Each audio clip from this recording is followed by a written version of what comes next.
So what's in the box, Rev?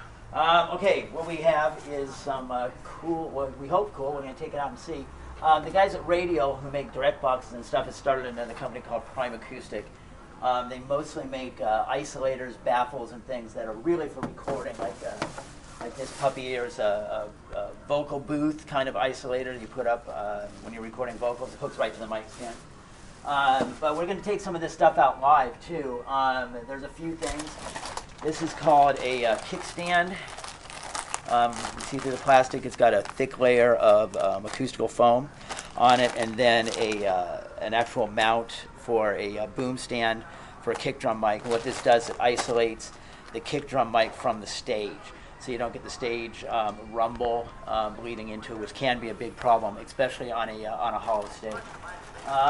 Then we have, this is the thing we're kind of really interested in. It's called a crash guard. And the idea is to keep the hi-hat out of the snare mic. Looks like this. And you can see a picture of how it's hooked up over here. It just hooks right to the stand and covers part of the mic. It's ABS plastic with some foam. We had a drummer and a sound guy in here arguing about it just a little while ago about whether or not this is a cool thing.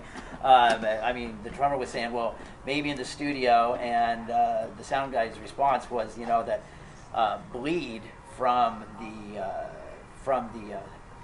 hi-hat into the snare mic is a big deal, to the point that a lot of times, if you're just banging on the hi-hat, sound guy will actually turn off the hi-hat mic because he's getting enough volume off of the snare. So by isolating the two, maybe now you can use a better, more appropriate mic on that hi-hat to get the kind of tone you want without having to worry about what's coming through the snare drum mic at the same time.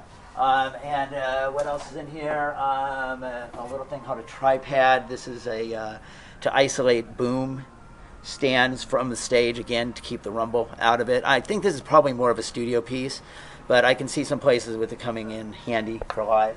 And then this nifty little dude that allows you to hook your iPhone to a microphone stand.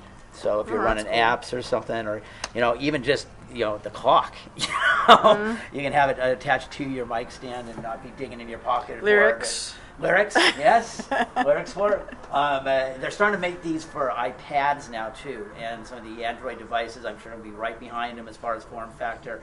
There are a couple of programs that allow you to put your charts right on an iPad or anything, and actually turn pages with a foot switch. I think you're going to start seeing a lot of musicians carrying these things, whether they be iPads or another device, whatever, but something. My chart books in a suitcase for my horn section weigh 50 pounds.